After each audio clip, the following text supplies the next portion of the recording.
గడిచిన వారం 10 రోజులుగా చెన్నైలో తమిళ స్టార్ విజయ్ ఫ్యామిలీ కుటుంబంలో జరుగుతున్న పరిణామాలు అంతకంతకు పెరుగుతూనే ఉన్నాయి. భర్తతో విడాకులు కావాలంటూ ఓ నటితో ఎఫైర్ ఉందంటూ మరోసారి చెప్పిన సంగీత తాజాగా మరోసారి కోర్టును ఆశ్రయించింది. తమ విడాకుల కేసు ముగిసే వరకు తన భర్త సినీ నటుడు టీవీకే అధ్యక్షుడు విజయ్కి చెందిన నీలాంకరై నివాసంలో నివసించేందుకు అనుమతి ఇవ్వాలంటూ విజయ్ సతీమణి సంగీత శనివారం చెంగల్పట్టు కోర్టులో ఒక మధ్యంతర పిటిషన్ దాఖలు చేశారు. విజయ్ నుంచి విడాకులు కోరడంతో నీలాంకరే నివాసంలో ఉండేందుకు అనుమతించడం లేదని, దీంతో తాను చెన్నైలో ఇల్లు లేకుండా తీవ్ర ఇబ్బందులు పడుతున్నట్లు పేర్కొన్నారు.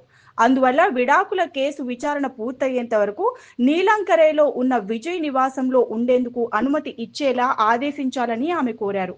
అలాగే కోట్ల రూపాయలు సంపాదిస్తున్న విజయ్ తనకు తన పిల్లలకు న్యాయంగా దక్కాల్సిన వాటాను అందించాలని, నీలాంకరే నివాసంలో తనకు విజయ్కు సమాన హక్కు ఉందని, దీంతో ఆ ఇంటిలో నివసించేందుకు అనుమతి కోరగా న్యాయవాది ద్వారా బెదిరింపులకు పాల్పడుతున్నారని ఆమె పిటిషన్లో పేర్కొన్నారు.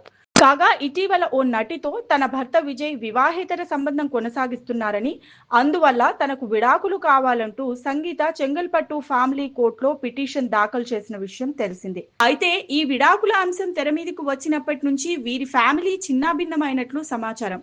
ప్రస్తుతం విజయ్ భార్య సంగీత లండన్ లో ఉండగా కుమారుడు జాసన్ సంజయ్ స్థానిక అశోక్ నగర్ లో అద్దె ఫ్లాట్ లోను, కుమార్తె దివ్యా నాసా పీజీ హాస్టల్లో ఉంటున్నారు.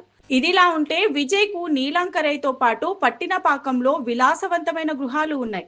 ఈ విడాకుల కేసు తీర్పు వచ్చి పంపకాలు జరిగేంత వరకు ఎక్కడి వారు అక్కడే ఉండే సూచనలు కనిపిస్తున్నాయి. ఈ విషయాలు తెలిసిన చాలా మంది ఎంత డబ్బు హోదా ఉంటే ఏం లాభం, సొంత వాళ్ళ ఒక్కరు కూడా పక్కనే లేనప్పుడు అంటూ కమెంట్స్ చేస్తున్నారు.